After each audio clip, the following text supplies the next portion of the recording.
नमस्कार विद्यार्थी मित्र हो, सीटेट 2026साठी आपण मराठी प्रश्नपत्रिका सराव घेत आहोत. तर पहा, आपण जर टी किंवा टेटचा अभ्यास करत असाल किंवा इतर कोणत्याही स्पर्धा परीक्षांचा अभ्यास करत असाल तरीसुद्धा या प्रश्नपत्रिका सरावाचा तुम्हाला चांगलाच उपयोग होणार आहे. चला तर पाहूया.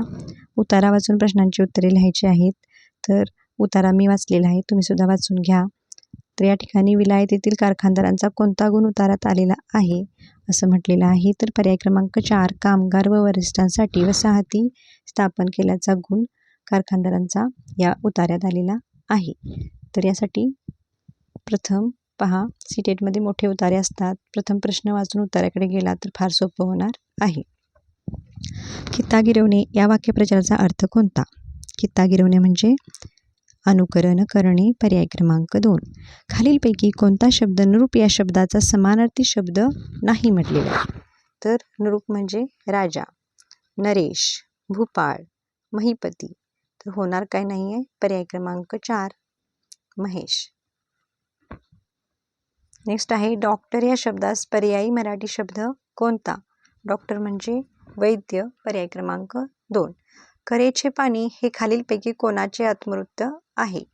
तर करेचे पाणी प्र के आत्रे. पर्याय 2 हे याचे योग्य उत्तर आहे.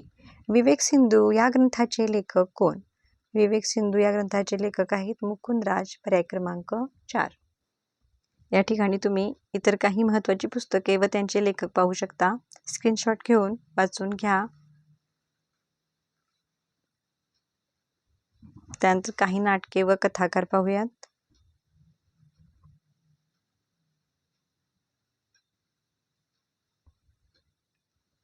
त्यानंतर काही काव्यसंग्रह व त्यांचे कवी. त्यानंतर इथं कविता दिलेली आहे. ती कविता वाचून प्रश्नांची उत्तरे लिहायची आहेत. तर पहा, व्हिडिओ पॉज करून तुम्ही कविता वाचून घेऊ शकता. प्रश्न पहा, कवितेवर आधारित आहे. रम्य पहाट किती वर्षानंतर आलेली आहे? आणि योग्य उत्तर आहे पर्याय क्रमांक 4, 500 वर्षानंतर आलेली आहे. खालीलपैकी चुकीची जोडी ओळखा. ललाट मुख, रम्य सुंदर, तिमिर अंधार, अरुण सूर्य. तर या ठिकाणी चुकीचे आहे ललाट मुख. ललाट म्हणजे कपाळ येते, त्यामुळे ही चुकीची जोडी आहे. खालीलपैकी शुद्ध शब्दाचा पर्याय क्रमांक शोधा. ब्राह्मण, महात्म्य, प्रायश्चित, विद्यार्थी. तर या ठिकाणी थला दुसरी विलांटी हवी होती, त्यामुळे हा पर्याय काय आहे?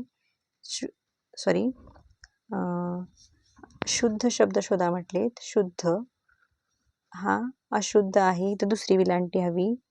त्यानंतर महात्म्य शुद्ध आहे. प्रायश्चित हे सुद्धा शुद्ध आहे. तर ह्या ठिकाणी चुकलेलं आहे ब्राह्मण. काय चुकलेलं आहे? ब्राह्मण. या ठिकाणी ह आधी नंतर म लिहायला हवं, त्यामुळे हा पर्याय काय आहे? ब्राह्मण, महात्म्य, प्रायश्चित. 1 मिनिट.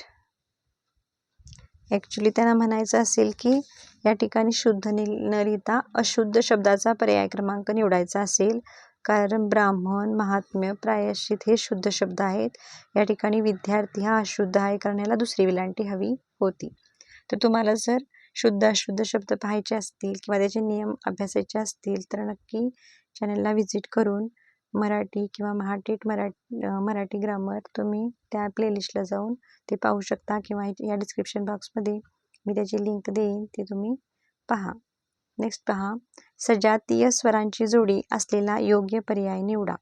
अ उ, अ ई, उ ई आणि ई ई. तर बघा, सजातीय स्वर आहेत ई ई. पर्याय क्रमांक 4. सदाचार. सदाचार या शब्दाच्या संधी सोडवण्याच्या नियमाप्रमाणेच खालीलपैकी कोणत्या जोड शब्दाची संधी सोडवता येईल? बघा, सदा अधिक आचार. तसं होणार आहे सदा अधिक आनंद. पर्याय क्रमांक 3. नेक्स्ट, अंगावर एकही दागिना नसलेली स्त्री कोण सांगा? अलंकारिक शब्द लंकेची पार्वती. खालीलपैकी कोणते धर्मवाचक नाम आहे? तर या ठिकाणी गुलामगिरी हे धर्मवाचक नाम आहे. गुलामगिरी धर्मवाचक नाम म्हणजेच कुठले? भाववाचक नाम. खूप वर्ष आयुष्य असलेला कोण? तर तो दीर्घायुषी. पर्याय क्रमांक 3. 100 वर्ष आयुष्य असलेला शतायुषी. खूप कमी आयुष्य असलेला अल्पायुषी. गोपी या स्त्रीलिंगी शब्दाचे पुल्लिंगी रूप ओळखा. गोपी, गोपिका. पर्याय क्रमांक 2. सगळीकडे सारखीच प्रसिद्धी असणे या अर्थाची म्हण ओळखा. तर घरोघरी मातीच्या चुली. नेक्स्ट, गटात न बसणारा पर्याय निवडा. विडी विडे, मोती मोते, मिरी मिरे, कळी कळ्या. कळी कळ्या योग्य आहे. म्हणजे योग्य प्रकारे त्यांचं काय केलेलं आहे? अनेक वचन.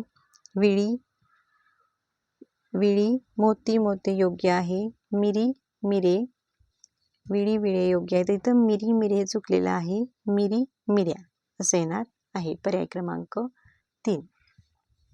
नेक्स्ट,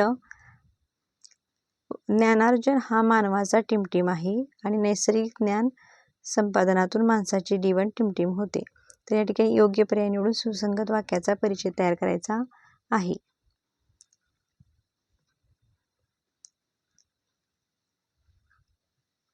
ज्ञानार्जन हा मानवाचा स्थायी भाव आहे. नैसर्गिक ज्ञान संपादनातून माणसाचे जीवन टिमटिम होते, सुस्थिर होते. पर्याय क्रमांक 4. विद्यार्थ्यांनी आदेश पाळावा. अधोरेखित शब्दाची विभक्ती ओळखा. तर या ठिकाणी पहा, विद्यार्थ्यांनी आदेश पाळावा यामधली या विद्यार्थ्यांनी ह्याला काय केलेलं आहे? अधोरेखित केलेलं आहे आणि इथं नी जोडलेलं आहे. तर ही तृतीय विभक्ती आहे. ने, शी, नी, शी, ही हे जर विभक्ती प्रत्यय असतील तर ते तृतीय विभक्ती होते. नेक्स्ट आहे, आईने मला बोलावले या वाक्यातील प्रयोग ओळखा. आईने मला बोलावले, तर याच्यासाठी अकर्मक कर्तरी प्रयोग आहे हा. पर्याय क्रमांक 2. तर याचा सुद्धा मी व्हिडिओ अपलोड केलेला आहे. त्याचीही लिंक मी डिस्क्रिप्शन बॉक्समध्ये देईन, तुम्ही नक्की पहा. माधव कंजूस आहे या वाक्याचा अर्थ न बदलता नकारार्थी असलेले झालेले वाक्य ओळखा. माधव कंजूस नाही, माधव नक्की कंजूस आहे, माधव उधळ्या नाही. तर हेच योग्य उत्तर आहे. या कंजूसच्या विरुद्धार्थी शब्द वापरून नकारार्थी वाक्य म्हणजे बनवलं गेलेलं आहे, तेच योग्य आहे. माधव उधळ्या नाही. पर्याय क्रमांक 3. बाजीप्रभू शौर्याने लढले होते. साधे वर्तमानकाळी वाक्य ओळखा. तर ह्याचे साधे वर्तमानकाळी वाक्य होणार आहे, बाजीप्रभू शौर्याने लढतात. पर्याय क्रमांक 1. मुख कमलासारखे सुंदर आहे या वाक्यातील उपमान ओळखा. तर कमल हे उपमान आहे आणि मुख हे उपमेय आहे. पद्याच्या विशिष्ट रचनेस टिमटिम असे म्हणतात. पद्याच्या विशिष्ट रचनेस वृत्त असे म्हणतात. पर्याय क्रमांक 4 चे योग्य उत्तर आहे. अशा प्रकारे आज सुद्धा आपण 25 प्रश्नांचा सराव घेतलेला आहे. पुढील व्हिडिओमध्ये सुद्धा अशाच प्रकारच्या वेगळ्या प्रश्नांचा आपण काय घेऊया? सराव घेऊया. व्हिडिओ आवडला लाईक करा, तुमच्या मित्रमैत्रिणींना शेअर करा आणि चॅनलला जर नवीन असाल तर चॅनलला नक्की सबस्क्राईब करून ठेवा. शेवटपर्यंत व्हिडिओ पाहिल्याबद्दल सर्वांचे आभार.